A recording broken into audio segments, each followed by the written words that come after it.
उत्तर प्रदेश में दीदी आ गई हैं, बंगाल वाली दीदी, दीदी ममता दीदी। वो चुनाव प्रचार करने आई हैं अखिलेश यादव और उनके गठबंधन का। और अखिलेश यादव ने भी दीदी का मान रखा है और उन्होंने एक टिकट ललितेश त्रिपाठी को दिया है। तृणमूल कांग्रेस का जो उत्तर प्रदेश से सम्मान, एक मान उन्होंने रखा है। अब इस पर केंद्रीय मंत्री स्मृति ईरानी ने तंज किया है और उन्होंने कहा कि भाई अखिलेश यादव का अब ये हाल हो गया है कि वो पश्चिम बंगाल के मुख्यमंत्री ममता बनर्जी से समर्थन मांग रहे हैं, जिन्होंने उत्तर प्रदेश के लोगों का अपमान किया था। गौतम बुद्ध नगर के जेवर में एक चुनावी कार्यक्रम में या चुनावी सभा में केंद्रीय मंत्री स्मृति ईरानी ने दावा किया कि ममता बनर्जी से अखिलेश यादव का संपर्क साधना इस बात का संकेत है कि उन्हें अपने बलबूते पर समर्थन यहां नहीं मिल रहा है, अपने बलबूते पर वो जीत नहीं रहे हैं। ईरानी ने यह भी दावा किया कि उत्तर प्रदेश की परंपरा, संस्कृति एवं खान पान का ममता बनर्जी द्वारा अपमान किया गया कई बार। इसके बाद भी उनसे समर्थन मांग रहे हैं। स्मृति दीदी, ये भी दीदी हैं, ये भाजपा की दीदी हैं और वो ममता दीदी हैं। सुन लीजिए, कुछ सवाल भी कर रही वो। ममता जी आ रही हैं, वो अपने राज में उन लोगों को भी जेल में बंद कर देती हैं जो राम का नाम लेते हैं।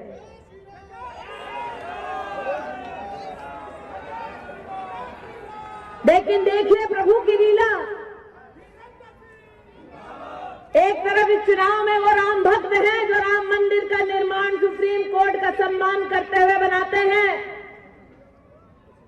और दूसरी ओर अखिलेश जी ममता जी संग आते हैं। एक वो ममता दीदी जो राम भक्तों को राम का नाम लेने के लिए जेल भेजती है, और दूसरे वो अखिलेश जिनकी पार्टी राम भक्तों पर गोलियां चलाती है।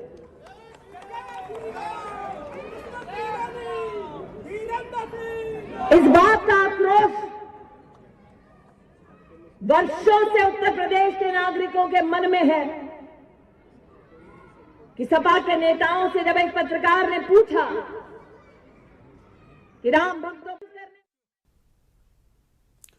बिलाल साहब, आपने सुना होगा कि भाई स्मृति ईरानी भी वही बात कर रहे हैं जिस पर हम चर्चा कर रहे थे कि अनुप्रिया पटेल ने कहा कि भाई ये जो राम की राजनीति है ना, राम का नाम लेकर जो हिंदुत्व की राजनीति आप लोग कर रहे हैं, इससे मेरी राम राम नमस्कार, मुझे ये मुबारक नहीं, आपको मुबारक हो, ये अनुप्रिया पटेल ने कहा। अब देखिए एक बयान, वो मतलब कुछ भी बोलेंगे आप, कुछ भी, दीदी आ गई तो कुछ भी बोलेंगे। कोई कुछ बताने के लिए बचा नहीं इन लोगों के पास क्या बिलाल साहब? देखिए दुर्गेंद्र जी, मौजूदा जो हालात हैं, बाकी उसमें भारतीय जनता पार्टी का जो हाल जो उत्तर प्रदेश में भी जो नजर आ रहा है, वो तो वक्त तय करेगा चुनावों के नतीजा आने के बाद। लेकिन जो पत्रकारिता को बहुत ही करीब से पढ़ते हैं, देखते हैं, समझते हैं, उनमें से आप लोग भी शामिल हैं, उन सबको आभास है कि मौजूदा हालात जमीन पर क्या है। देखिए ममता बनर्जी बेसिकली उन फाइटर्स लेडीज में से हैं जो भारतीय जनता पार्टी की आंखों में आंखें डालकर राजनीति करती, और उन्होंने पश्चिम बंगाल में अपने बूते ये करके भी दिखा दिया, जहां पूरी कैबिनेट, मोदी, शाह, पूरा तंत्र भारतीय जनता पार्टी का एक महिला के पीछे पड़ा, और किस तरह से ममता बनर्जी ने अपने आप को पश्चिम बंगाल में साबित किया, अपने क्रेडेंशियल्स को साबित किया, अपनी वैल्यूज को साबित किया, अपनी फाइटिंग स्पिरिट को साबित किया। ये बताता है कि ममता बनर्जी का भारतीय राजनीति के अंदर जो एक परसेप्शन है फाइटिंग लेडी का, वो उसकी अवधारणा कितनी मजबूत है। ललितेश त्रिपाठी जो एक समय में कांग्रेस में हुआ करते थे, और ये उन नेताओं में से हैं जिनको भारत कांग्रेस पार्टी प्रदेश अध्यक्ष के लिए भी एक समय में कंसीडर कर रही थी जी। लेकिन समय की परिस्थितियां बदलती हैं, ललितेश तृणमूल के साथ चले गए और तृणमूल में जाने के बाद ललितेश ने सबसे पहले अखिलेश को समर्थन देने की बात की थी और कहा था कि उत्तर प्रदेश के अंदर अगर कोई पार्टी भारतीय जनता पार्टी को हरा सकती है तो वो समाजवादी पार्टी है जी। तो ललितेश का ये बयान भी मेरे को अच्छी तरह याद है, लेकिन स्मृति ईरानी का ये कहना है कि ममता बनर्जी उन लोगों में से है जो राम भक्तों को भी जेल में डालती है, सीधा सीधा उत्तर प्रदेश की राजनीति को सांप्रदायिक मुहाने पे लाके खड़े करने की कोशिश है। ये वही रणनीति है जो और भी नेता, चाहे अमित शाह हो, चाहे मुख्यमंत्री हो, चाहे नरेंद्र मोदी हो, चाहे भारतीय जनता पार्टी से जुड़े नेता हो, उसी पैरामीटर में, उसी दायरे पर, उसी फलक पर राजनीति कर रहे हैं। तो स्मृति ईरानी भी कुछ अलग नहीं कह रही, वो भी इस चुनाव को सांप्रदायिक दाने के मुहाने पे खड़ा करना चाहती हैं, क्योंकि उन्हें इस चीज का आभास हो गया है कि अब निकलने का कोई रास्ता नहीं बचा है। अगर कोई रास्ता हो सकता है भारतीय जनता पार्टी के साथ तो वो सांप्रदायिक कार्ड ही हो सकता है। बिलाल साहब, ये बड़ा मुझे बड़ा ये बात बहुत बार बार ये चुभ रही कि भाई आपने 5 साल सरकार चलाई, 7 साल से ऊपर आप दिल्ली में आपकी सरकार है, और उत्तर प्रदेश जो सबसे बड़ा सूबा है उसमें बताने के लिए आपके पास कुछ नहीं। ममता जी आ गई तो उन्होंने राम भक्तों को जेल में बंद कर दिया। अगर कल वो स्टालिन आ जाएंगे प्रचार करने के लिए तो उन्होंने वो राम विरोधी हैं, हिंदी विरोधी हैं, हिंदू विरोधी हैं। ये कौन सी बात है भाई? कुल मिलाकर आप बताइए ना कि हमारी सरकार ने ये किया है। स्मृति ईरानी ये क्यों भूल जाती हैं कि लोकसभा के अंदर खड़े होकर मुलायम सिंह यादव ने मोदी के बारे में ये कहा था कि मैं चाहता हूं अगले प्रधानमंत्री आप बने। वो इस चीज को क्यों भूल जाती है? जी जी जी। तो ये असल में जो सांप्रदायिकता को वैचारिक स्तर पर हराने की बात करता है, वो लोग भारतीय जनता पार्टी के हलक से नहीं उतरते हैं दरअसल, क्योंकि बात विचारधारा की है। जिस फलक पर आप चुनाव लड़ना चाहते हैं वो जमीनी मुद्दों से बहुत दूर है। मौजूदा चुनाव, मैंने बार बार कहा है, एट्रोसिटीज पे लड़ा जा रहा है। लोग परेशान हैं, लोग दर्द से पीड़ित हैं, लोग भूख से पीड़ित हैं, लोग बेरोजगारी से पीड़ित हैं, लोग समस्याओं से पीड़ित हैं, किसान पीड़ित है। तो मौजूदा चुनाव एट्रोसिटीज पे लड़ा जा रहा है और एट्रोसिटीज का जो पेन होता है, जो दर्द होता है, वो सिर्फ धरातल पे उतर के ही समझा जा सकता है। इस सांप्रदायिक हवाई भाषणबाजी से नहीं समझा जा सकता। बिलाल साहब, अभी ये कार्यक्रम करने से पहले मैं सीधे एक चुनावों की गांवों की यात्रा करके आ रहा हूं। मैंने गांवों में जाकर खेतों में काम करने वाले और जो किसान है, छोटे किसान जिनके 1 बीघा 2 बीघा 3 बीघा खेत है या 2-4 बिस्वा खेत है, उनसे मैंने बात की। और पूरे रास्ते, जिस रास्ते मैंने बाई कार ट्रेवल किया, वहां जानवर दिख रहे थे, सड़कों पर जानवर, चारों तरफ जानवर। ये पहले बुंदेलखंड में दिख रहे थे, अब अवध में दिख रहे हैं, अवध में।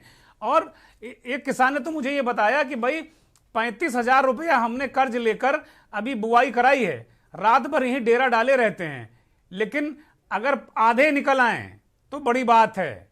वो इतना लोग त्रस्त हैं। ये मुद्दे कहीं नजर नहीं आते इन लोगों को, भारतीय जनता पार्टी के लोगों को ये मुद्दा ही नहीं नजर आता। वो कह रहे हैं भाई हमने सब गौशालाएं बना दी, सब गौशाला में मौज कर रहे हैं, जानवर सब बिल्कुल खूब मोटे ताजे, खूब मस्त हैं। भाई जमीनी हकीकत अलग है बिलाल साहब, बिल्कुल लोग त्रस्त हैं, परेशान हैं। लेकिन जो ये मुद्दे हैं ना, इस तरह के मुद्दे, जो ये एक अलग तरीके का मसला है ना कि बार बार उसी मुद्दे पर लेकर आते हैं, ये सारे कहीं ना कहीं ये चीजें वो करने की कोशिश की जा रही है निश्चित तौर पर। धार्मिक भावनाओं से खेलने का सीधा एक कोशिश है। और मैंने पहले भी कहा था कि छुट्टा पशु का जो मसला है, ये सिर्फ अवध और मध्य यूपी नहीं बल्कि पश्चिम उत्तर प्रदेश में भी बहुत बड़ा मसला है। मैंने तो आपके चैनल के माध्यम से यहां तक भी कहा है कि भारतीय जनता पार्टी को हराने में पश्चिम उत्तर प्रदेश के अंदर लोग इस हद तक आतुर हैं, और बहुजन समाजवादी पार्टी के मुस्लिम अल्पसंख्यक मुसलमान उम्मीदवार को भी मुसलमान वोट नहीं दे रहा, क्योंकि उसको ये एहसास है कि बहुजन समाज पार्टी भारतीय जनता पार्टी की बी टीम के रूप में उसे देख रही है। बिलाल साहब, पीएसपी के उम्मीदवार को भी, वो मुस्लिम उम्मीदवार को भी मुसलमान वोट नहीं कर रहे। बिलाल साहब, बहुत महत्वपूर्ण बात आपने कही है, इस पर हम जल्द ही मंथन चिंतन करेंगे। क्लोजिंग कमेंट आपका चाहता हूं कि ममता बनर्जी का क्या प्रभाव पड़ेगा अगर वो कल अखिलेश के साथ में मंच पर आती हैं, वर्चुअल रैली करती हैं, लोगों से मिलती हैं, तो क्या कोई संदेश दे पाएंगी? बहुत 30 सेकंड में आपका क्लोजिंग कमेंट। देखिए, ममता बनर्जी वैचारिक रूप से एक बहुत ही प्रभावशाली नेता माने जाती हैं। फाइटिंग स्पिरिट है और उत्तर प्रदेश के वो वैचारिक वातावरण को एक बार फिर गरमाने की कोशिश करेंगी सांप्रदायिक शक्तियों के खिलाफ, और उनके निशाने पर मोदी, अमित शाह और भारतीय जनता पार्टी की सांप्रदायिक नीति रहेगी। बहुत शुक्रिया बिलाल साहब, हमसे जुड़ने के लिए बहुत शुक्रिया, बहुत धन्यवाद, आपने हमें समय दिया। तो बिलाल सब्जीवारी बहुत ही सुलझे हुए राजनीतिक विश्लेषक हैं।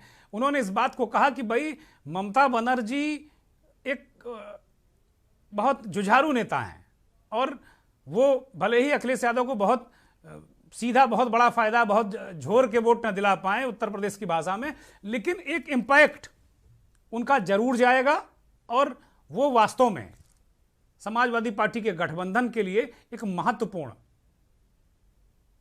साबित होंगी, इसमें कहीं कोई संदेह नहीं। एक बड़ा चेहरा है विपक्ष की राजनीति का, तो एक हवा पानी तो जरूर बन जाएगा उत्तर प्रदेश के चुनाव में अगर वो ममता बनर्जी 2-4 जगह घूम गई।